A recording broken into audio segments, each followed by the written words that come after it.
Criativa, quero agradecer muito a sua presença, que acompanha a gente pelo YouTube, Spotify, aos mais de 350 mil seguidores lá no Instagram. E hoje um papo muito importante que eu sei que você precisa aí do outro lado. Vamos falar sobre as famílias do século XXI. O que mudou? Famílias às vezes separadas, com os dois pais, duas mães. Então hoje a gente vai entender o reflexo nisso, para as crianças, para os adolescentes, o que isso está influenciando no desenvolvimento dessas crianças e adolescentes. E eu trouxe uma pessoa muito especial para falar sobre o assunto, Ana Siqueira. Muito obrigado pela presença, Ana. Obrigada, eu que agradeço. Obrigado pela confiança no meu trabalho. É um prazer estar por aqui. A Ana que vai fazer parte aí do nosso corpo docente da pós-graduação da natação criativa. Então esse assunto estará lá na pós, muito importante para a gente introduzir isso nas aulas de natação. Então aguardem a pós-graduação que ela já vem. Mas antes de a gente entrar no nosso assunto, vamos agradecer os nossos parceiros. Tibum, academia lá de Dourados, do Mato Grosso, que é focado em educar através do meio aquático para despertar cada vez mais a segurança aquática e aliar os aspectos globais no desenvolvimento infantil. A plataforma Educar, com mais de 200 cursos, o aplicativo da SwimTrack para você monitorar a evolução do seu aluno, a fábrica Criativas de Aulas de Natação para você criar os seus planos de aula e a Sobrasa, a Sociedade Brasileira de Salvamento Aquático, que visa a redução no número de casos de afogamento. Mas vamos deixar desse papo aí, vamos falar do que interessa, sobre as famílias. Ana, antes de a gente entrar no nosso papo, me conta aí, como você chegou a ser especialista nesse assunto? Conta um pouquinho aí da sua história, soube até que você trouxe um livro aí, conta para o público. É isso mesmo. Bom, eu sou psicóloga de formação há quase 20 anos, entrei na educação parental porque eu comecei a minha carreira trabalhando com crianças, então era a psicologia da infância, desenvolvimento infantil, fiquei muitos anos só com criança e começaram a aparecer os adolescentes. E eu sempre gostei muito de trabalhar com criança, mas não sei o que aconteceu, rolou um match ali com os adolescentes e foi muito legal. E aí eu fui fazer uma especialização, já tinha uma pós-graduação, fui fazer a especialização em adolescência, amei. E aí comecei a trabalhar com os adolescentes e começaram a vir mais adolescentes. E aí a coisa foi rolando e trabalhar com criança e adolescente, você trabalha com a família, trabalha com os pais. Você tem que fazer muita orientação a pais. E aí eu falei, nossa, isso está faltando, né? Eu orientava os pais dentro da carga que eu tive em faculdade, mas eu sentia que faltava alguma coisa, né? Então, eu fui pesquisando e a vida vai te levando e caí de paraquedas na educação parental, da disciplina positiva, né? Educação consciente. E aí eu fiz uma outra pós-graduação só para trabalhar, só para orientar esses pais que hoje, infelizmente, a gente percebe que eles estão muito carentes, né, de orientação, de como educar filhos. A nossa geração, né, eu sou X, eu não sei qual é a sua, mas acho que a gente está meio ali, tem muita dificuldade, principalmente a geração Y, que é o que está tendo os adolescentes agora. A gente está com muita dificuldade de educar por uma série de coisas que nós vamos falar aqui. E aí eu realmente fiquei apaixonada pela educação parental, pela educação consciente, e nesse curso de pós-graduação, a turma da pós-graduação, nós nos reunimos e nós escrevemos esse livro, Pais em Construção, né? Tá aqui para vocês, depois a gente deixa aqui, tá? E no meu capítulo eu escrevo, então, esse aqui é seu. Oba! Tá? E o meu capítulo eu falo sobre o funcionamento do adolescente. E eu iniciei o programa falando sobre a nova evolução aí dos modelos familiares. Nos últimos anos, isso mudou bastante. E qual impacto a gente tem para a criação tanto das crianças quanto dos adolescentes? Impactos muito grandes, né? Porque nós fomos criados no século passado. Hoje nós estamos numa outra era, num outro século. Tudo mudou, o mundo mudou, a vida mudou e é óbvio que a educação dos nossos filhos também mudou. Então, muita gente pergunta, mas espera aí, você estudou para orientar pais a serem pais? Ser pai e mãe, eu sou mãe, não é intuitivo. Antigamente era. O mundo era outro, você podia improvisar. E o que acontecia antigamente? É a lei do mais forte. Eu falo e você obedece, tá certo? Manda quem pode, obedece quem tem juízo. Só que antigamente nós éramos pessoas que nós vivíamos ali, no bairro, com aquelas pessoas. Nós tínhamos os amigos, os familiares, um ou outro que morava um pouco mais longe, mas muitos por ali. Ou você vivia mais com seu pai e com a sua mãe naquele mundinho ali. Hoje, os adolescentes, as crianças de 8, 9 anos, estão com o celular na mão e ela tem o mundo na mão.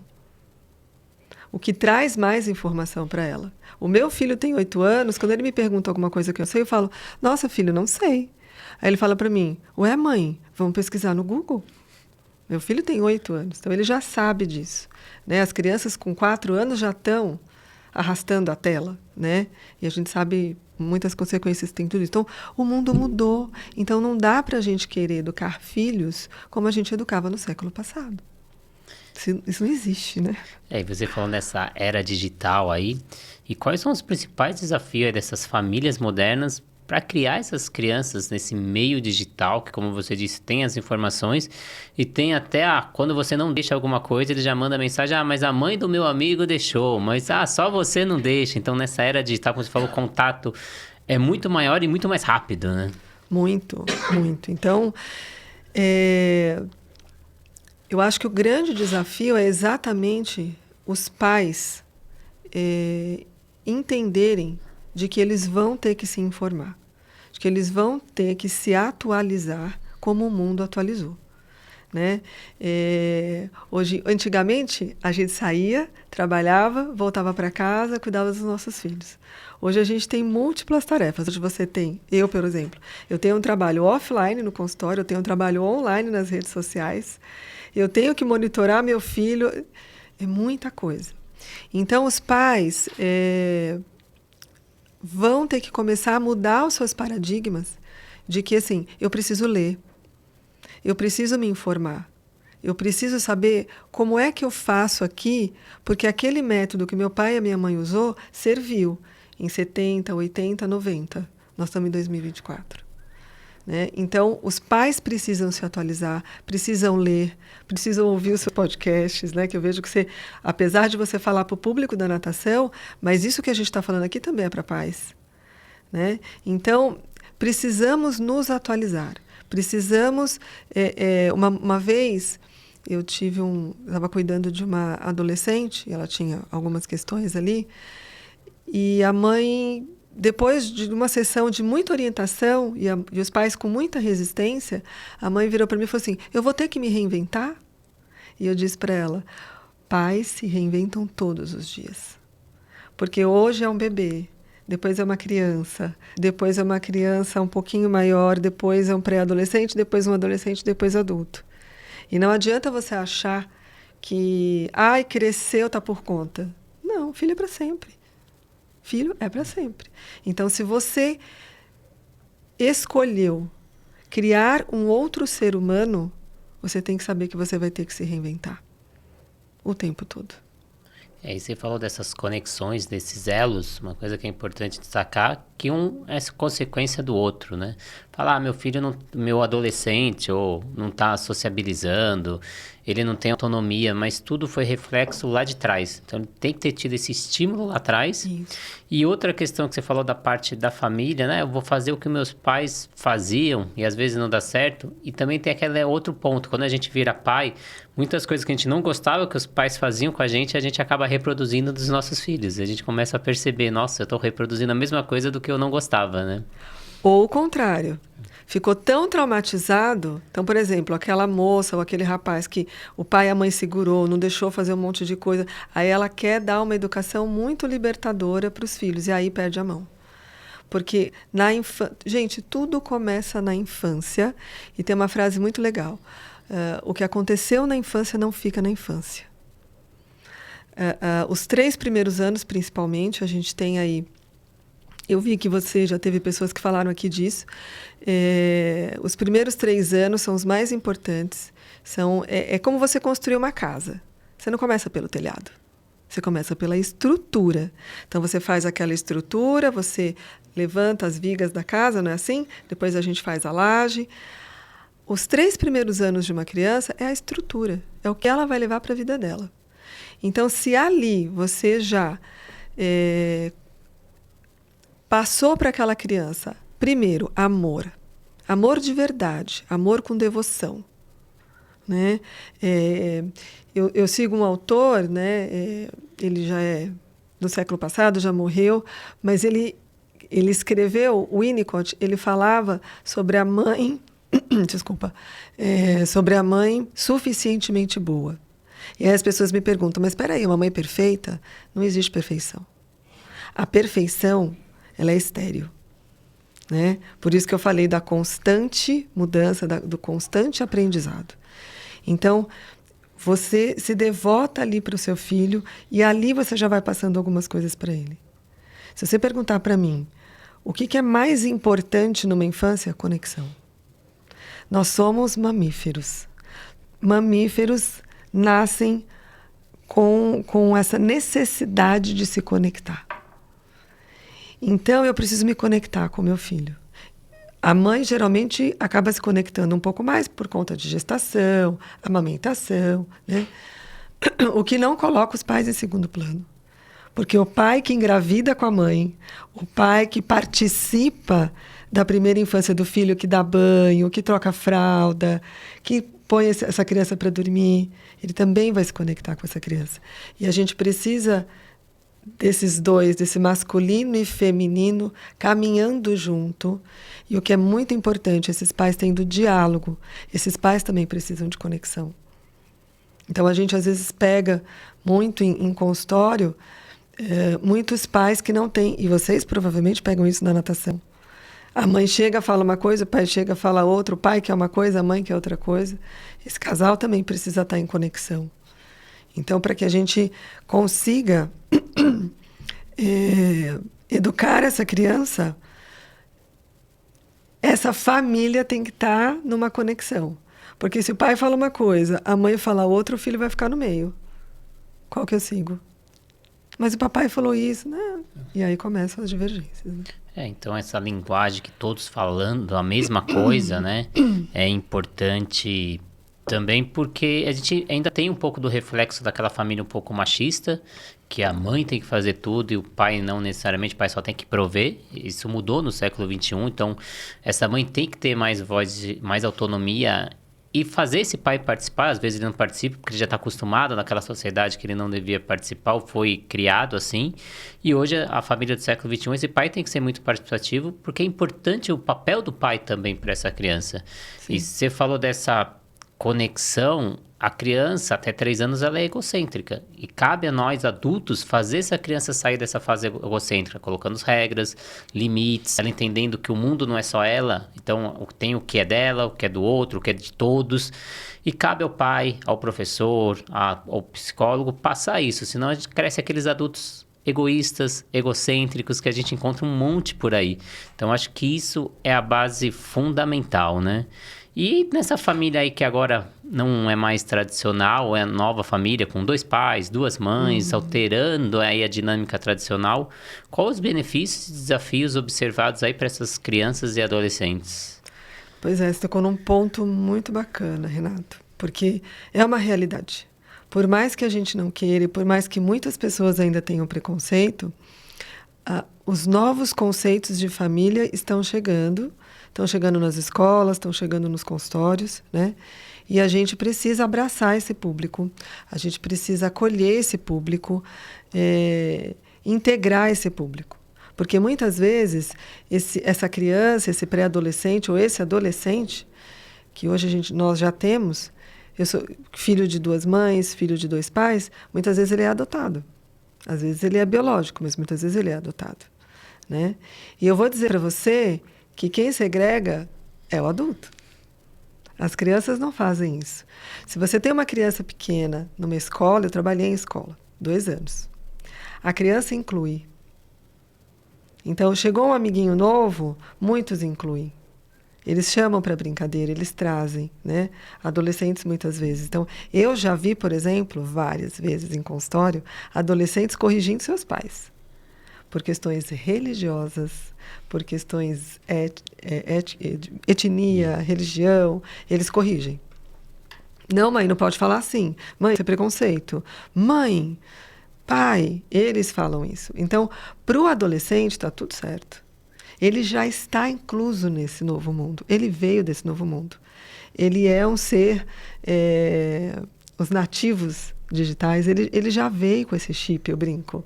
Né? Se você pega um celular e dá na mão de um adolescente, em 5 minutos ele está dominando aquela tecnologia. Qual é a resistência? Nossa, porque nós somos de outra geração. Nossa, mas o mundo mudou. Nossa, mas agora está tudo diferente. Mudou, está tudo diferente. Ou você se enquadra, ou você vai ter problemas com seus filhos, com a próxima geração. Né? É abrir a mente para que a gente possa falar uma mesma língua. Né? Às vezes a gente cai aí em algumas questões religiosas também, que é bem desafiador. Né?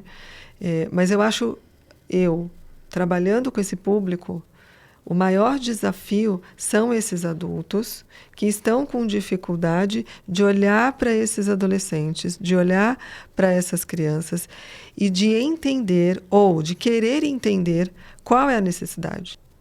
Qual é a necessidade do meu filho? Qual é a necessidade dessa criança? Eu gravei um vídeo e postei sexta-feira. A criança que chora muito. Né? Antigamente, o que a gente ouvia? Engole esse choro. Hoje é assim, não precisa chorar. Mas está chorando por causa disso? Se ele está chorando, é porque essa é a maneira que ele entendeu de se comunicar. Eu sou chamada nas escolas, porque as escolas falam assim para mim, tem uma criança aqui muito agressiva, que chuta a professora, que chuta os amigos, que morde. Essa criança está comunicando alguma coisa para nós. A criança que morde, a criança que chuta, a criança que bate. Eu sou muito chamada nas escolas para a gente... E aí eu tenho que fazer um trabalho com essa professora, para essa professora se conectar com esse aluno. Porque esse aluno está precisando de toque, de conexão, de alguém que olha ele no olho e que entenda ele. Porque por algum motivo, ele foi, pela raiva, nos comunicar alguma coisa. Mesma coisa a criança que chora muito. Ela vai pelo choro, pela tristeza... E aí a gente entra aqui no Divertidamente, que explica isso muito bem. Pela tristeza ele se comunica. Né? E o adolescente, vou entrar um pouquinho, né? O adolescente, ele se isola muitas vezes, porque ele não se sente compreendido. Ou, o que ele faz? Ele está numa turma de amigos, a gente vai falar isso, vai explorar um pouquinho mais isso. O adolescente, ele precisa do grupo. Por quê? Porque ele, quando é criança... Meu pai e minha mãe são os meus heróis. Eles são aquelas pessoas com as quais eu vou me identificar, que eu vou imitar, eu estou aprendendo tudo com eles. Na adolescência, o que acontece? Ele começa ele precisa criar sua própria identidade. Divertidamente também falou isso muito bem agora, no segundo, que a Riley, quando eles colocam o senso de si, né? Ficou lindo aquilo. Ele vai buscar quem ele é. Mas ele não pode buscar isso com o pai e com a mãe. O pai e a mãe é herói. Eu vou buscar isso no meu grupo de amigos. Eu preciso descobrir quem eu sou. E eu só vou descobrir quem eu sou, o ser humano aprende por imitação. Então, todo mundo está com o cabelo azul, vou pintar o cabelo azul. Todo mundo está... eu vou fazer isso também. Agora, se eu tenho uma base muito boa aqui na minha infância... onde eu tive pais que se conectaram comigo e que me ensinaram que eu sou um ser humano, que me ensinaram que, opa, aqui você está sozinho, mas, vamos fazer aqui uma brincadeira, porque até os 7 anos os jogos são colaborativos, não são competitivos. Então, primeiro eu ensino o que é colaboração. O mundo é bom. Primeiro setênio. Segundo setênio, dos 7 aos 14. Aí eu começo a introduzir um pouco mais de disputa, porque aí sim, Aí eu começo a introduzir a competição porque ele vai para o mundo, eu preciso preparar ele para o mundo. Mas até os 7 anos é colaborativo. Então, se os meus pais, os meus professores, as pessoas que me rodeiam me ensinam a colaborar, eu vou saber competir. Alguns a gente puxa um pouquinho mais, alguns a gente freia um pouco mais, porque aí vai muito desse senso de si e muito do que aconteceu na infância dessa criança, ele vai para a raiva, ele vai para a tristeza, ele vai para o tédio, para onde ele vai, né? Então, de novo, a gente está falando dessa estrutura. Então, é a nossa responsabilidade formar essas crianças. Poxa, mas parece que tudo é o pai, tudo é culpa da mãe, tudo... Não é culpa, gente, é responsabilidade. Você está criando, você é um professor, você tem um aluno ali, uma vez por semana com você na piscina, uma vez por semana é responsabilidade sua que você está passando para ele. Eu tenho um paciente que está uma vez por semana comigo dentro do meu consultório, ele é responsabilidade minha naquela 1 hora que ele está comigo dentro do meu consultório. Sim. E você falou um pouquinho sobre essa parte da imitação. Então, mesmo que você passe ali 50 minutos, 1 hora com essa criança, uma vez por semana, o que você faz, essa criança aprende por imitação. Então, às vezes a gente faz aquela famosa brincadeira, agora o aluno vira o professor. E as falas que você fez, as suas atitudes, a criança reproduz muito ali. Então, mesmo pouco tempo que você passa com essa criança, você vai influenciar ela ali para o resto da vida. Então, ela vai ser formada com as suas atitudes. Então, a importância desse papel aí, tanto do pai quanto do professor. E você comentou aí no início da sua fala sobre essa mudança constante do mundo e como eu tenho que me adaptar. Meu pai chegava em casa às 5, 6 horas, sentava no sofá e ele não tinha tantas obrigações, porque ninguém ligava para ele, não tinha celular, ligar depois das 6 era falta de educação. Meu pai não tinha obrigações como plano de saúde, escola particular, TV a cabo. Então, hoje eu tenho que trabalhar mais, tenho um tempo menor com meu filho e eu tenho que me adaptar. E uma coisa que eu tenho que me adaptar muito são essas redes sociais. Que conselho você daria para os pais responsáveis que estão aí do lado para criar essas crianças e adolescentes, só que com esse mundo aí da era digital, que a gente tem as redes sociais, tem o bullying, que antes o bullying era do bairro, agora o bullying é nacional e às vezes ele carrega isso, ele fica rotulado, né? Às vezes ele muda de escola, muda e alguém acha aquilo nas redes sociais, ele não consegue se desvincular às vezes de um rótulo que foi criado em cima dele. Pois é, então, de novo, vamos falar da conexão, né? Quando a gente consegue estabelecer uma conexão com a nossa família, com os nossos filhos, essa conexão, uma vez estabelecida, e é muito importante que a gente estabeleça essa conexão na infância, porque eu vou levar isso vai facilitar a adolescência do meu filho. Se eu não consigo desenvolver uma conexão empática, de olho no olho, de diálogo. Famílias precisam dialogar, né? Hoje, o que eu mais oriento em consultório são pais dialogarem com seus filhos. Reuniões de família. Eu ensino os pais a fazerem reuniões de família. Tem pais que é muito curioso. A gente começa a conversar e eu peço 3 características da criança. Eles falam 2 e engasgam. Por quê? Porque a gente está... Ai, Ana, você tá responsabilizando os pais? Eu estou levantando um alerta. Às vezes a gente entra nessa loucura de tô na correria, e você não está vendo o seu filho crescer, o seu filho desenvolver. Né? Então, por exemplo, domingo é um dia que eu me desconecto do celular, desconecto de tudo. É o dia que eu vou estar muito mais com o meu filho. Durante a semana também estou. Mas eu preciso de um dia para ir com ele para o parque, para levar ele ao cinema, para levar ele numa exposição, enfim, para estar conectada com ele. Então, se a gente se conecta, olha que legal, se a gente se conecta com os nossos filhos, quanto mais você se conecta com o seu filho, menos ele vai se conectar com a internet. Só que isso, desde pequeno. Desde pequeno. Dá trabalho? Dá. Muito trabalho. O meu filho me pergunta quando é que ele vai ter um celular. Porque na sala dele já tem alguns amigos que têm. Ele tem 8 anos. E eu digo para ele, você vai ter um celular quando você for adolescente. Nós vamos ter que conversar. E ter celular não significa que você vai ficar 24 horas do dia com o seu aparelho. Liberdade vem com responsabilidade. Se você disser para mim, se eu perceber que você tem responsabilidade para ter um celular, você terá. Né? Então, quando você falou qual é a orientação é essa. Primeiro se conecta com o seu filho, entenda as necessidades dele. Você sabe se seu filho é visual? Você sabe se seu filho é auditivo? Você sabe se seu filho é sinestésico? Por quê? Uma criança visual, eu vou fazer ele olhar para as coisas. Eu vou dar um molde visual para ele. Se o meu filho é uma criança auditiva, eu vou falar mais com ele.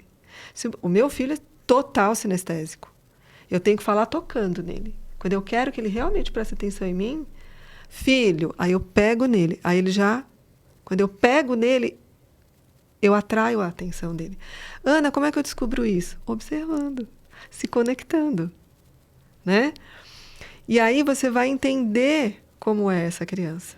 E assim, isso vai ficando cada vez mais palpável para você. Então, se eu deixo uma criança de 4 anos muito tempo conectada com o celular, é a mesma coisa que eu pegar essa criança de 4 anos e colocar ela na estação sozinha de metrô. É a mesma coisa. A diferença é que aqui ela está na minha casa e aqui ela está no metrô.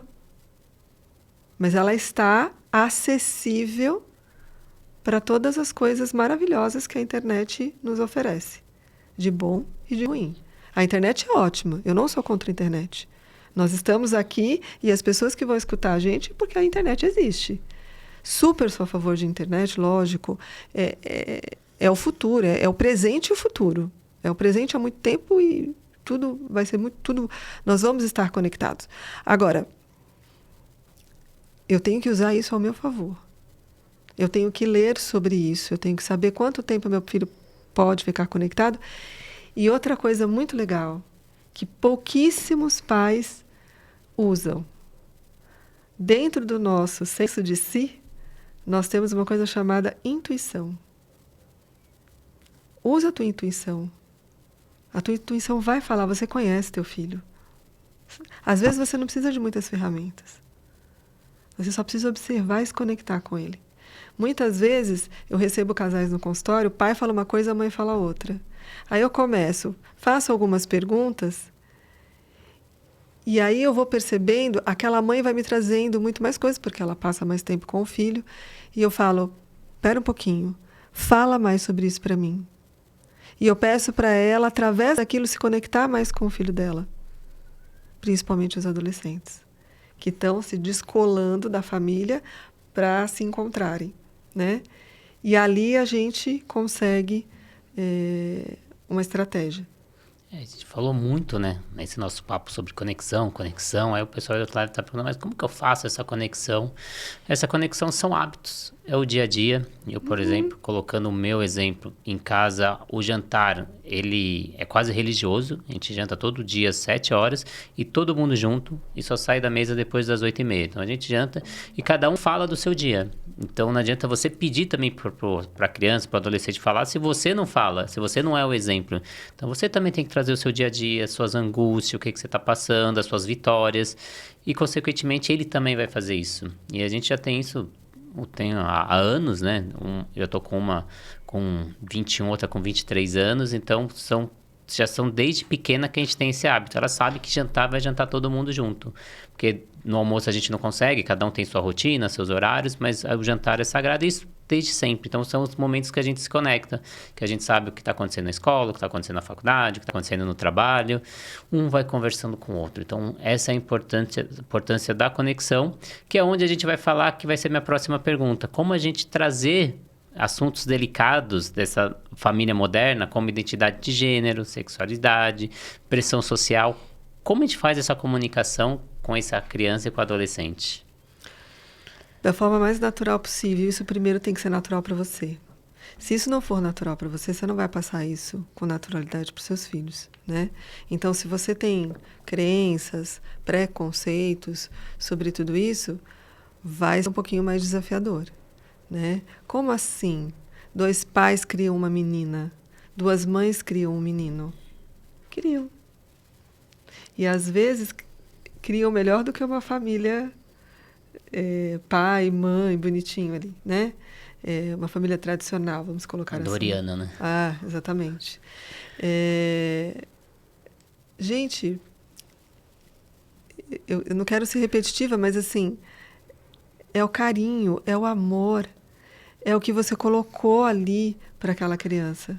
Como eu falei, o mamífero, ele nasce com necessidade de conexão e pertencimento, né?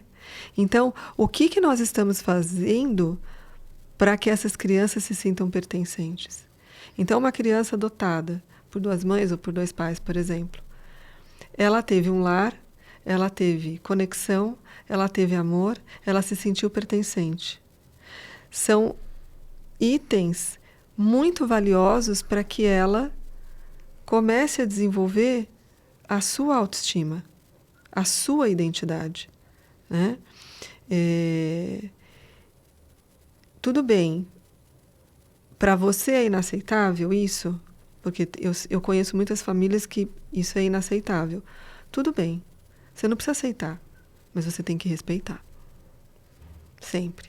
Então, não adianta eu ensinar respeito para o meu filho, que, na minha opinião, é um valor, se eu não respeito a minha vizinha, que é que eu tenho um casal homoafetivo, que são meus vizinhos e que adotaram uma criança ou que tiveram uma criança, enfim. Opa, peraí, né?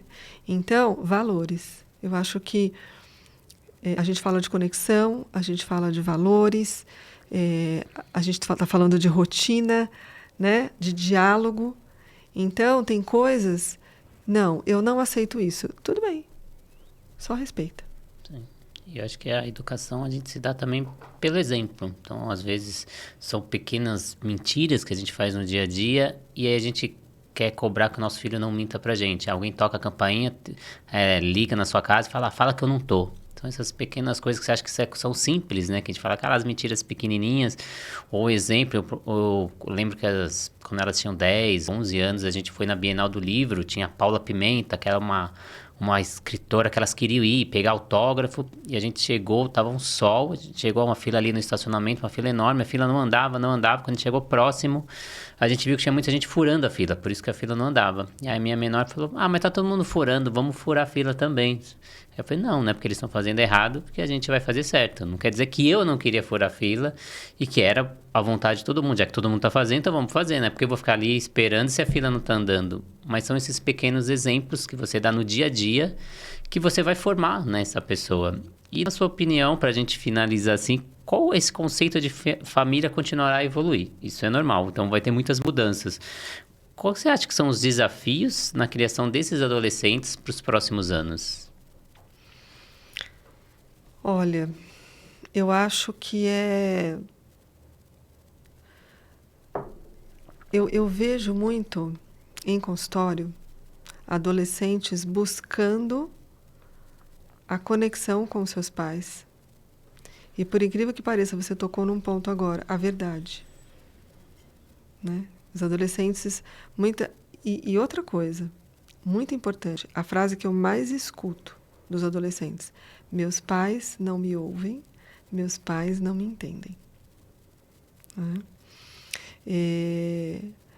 Eu acho que o maior desafio vai ser realmente a gente conseguir olhar para os nossos filhos, para os nossos adolescentes, sem olhar para trás. Quando uma mulher fica grávida e ela encontra uma outra pessoa que tem filho, isso é muito interessante isso. Aquela outra mulher que já teve filho, ela entra em contato com a gestação dela, ou com as gestações dela. Quando a gente tem um filho adolescente, a gente automaticamente entra em contato com a nossa adolescência. E todos nós, todo mundo aqui teve uma história na adolescência. boa, ruim, de algo ali que aconteceu, mas o que ficou, muitas vezes, são as ruins, as traumáticas. Ou porque você sofreu um bullying, ou porque algo aconteceu na sua escola e você viu e não contou. Todo mundo aqui tem uma história. Todo mundo, se você parar qualquer pessoa aqui, vai dar um livro, né? Então, quando a gente entra em contato com a nossa adolescência, a gente tende a resistir muitas coisas, porque eu não soube lidar lá com a minha adolescência. E hoje eu fico mais perdida ainda, porque eu estou num outro mundo, criando filhos numa era digital, com muito mais informação. Então, não tem mais aquilo assim, o pai fala e a criança fala, aham, tá bom. Ela até pode falar, né? Se você tiver uma criação um pouco mais autoritária, ela até pode dizer aham, e depois ela vai fazer o que ela quer. E a gente fez isso também. Quantas coisas nossos pais falavam pra gente e a gente fazia aham e a gente fazia do nosso jeito. E ainda bem que a gente fez do nosso jeito. Isso significa que a gente estava criando a nossa própria identidade. Então, eu acho que o maior desafio é esse. É a gente olhar para o mundo atual e tentar criar os nossos filhos dentro de um mundo atual. Eu tenho questões com a minha adolescência, opa, eu vou lá para a terapia, para trabalhar essas minhas questões, né? Entre as outras que estão aqui no mundo atual. Eu tenho as minhas questões, eu como pessoa, como ser humano. E que muitas vezes na educação do meu filho, eu paro e falo, opa, peraí, deixa eu levar isso aqui para minha terapia, né? Nunca se falou tanto, Renata, em saúde mental. Hoje em dia não tem mais aquela coisa de eu não faço terapia porque eu não tenho dinheiro. Tem muito projeto social. Tem muita gente trabalhando aí, porque nunca foi tão urgente a gente cuidar da saúde mental. E a nossa saúde mental está na UTI, apesar dos pesares. Então, se nós não cuidarmos da nossa saúde mental, nós, pais, né, a gente precisa cuidar da nossa saúde mental para a gente olhar para nós. Porque criar filhos é o maior... As pessoas não têm ideia, mas criar filhos é o maior processo de autoconhecimento que você pode ter. Os seus filhos vão mostrar coisas suas que você nunca quis olhar. Então, você tem que ter a humildade de falar, opa, peraí, meu filho também está me ensinando aqui. A gente tem um aprendizado muito grande com eles. Eu acho que esse é o grande desafio, a gente olhar para a saúde mental. Você falou aí da saúde mental. Tem um estudo do Benito Lourenço, que ele fez um estudo com 68 mil jovens em 2021. 62% reclamavam da qualidade do sono, 66% não têm um condicionamento físico regular e 72% reclamavam do seu estado emocional. O Brasil é o país mais ansioso do mundo, então esse é um desafio que a gente tem aqui para frente, como a gente lidar com isso. E esse vai ser um papo aí da nossa próxima entrevista, que a gente vai falar muito sobre jovens, para você que é do outro lado, que é pai, tutor, professor, que lida com jovens no dia a dia. A gente vai fazer uma entrevista exclusiva aí só sobre jovens. Te convido para essa próxima entrevista, Iana.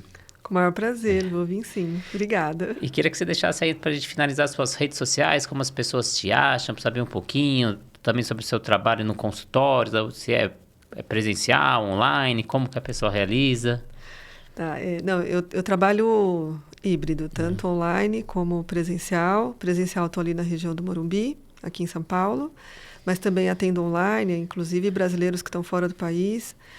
E o meu Instagram, que é o que eu mais movimento, é @AnaPaulaSiqueira, o Siqueira com Y, Si com Y. @AnaPaulaSiqueira, tudo junto. Ana, muito obrigado pela presença, muito obrigado para vocês aí do outro lado. Compartilhe essa entrevista, com certeza alguém precisa ouvir sobre isso. Agradecer aos nossos parceiros que fazem desse sonho uma realidade.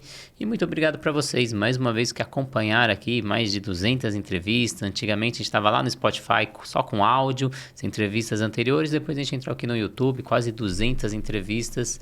Muito obrigado mesmo e até a próxima entrevista.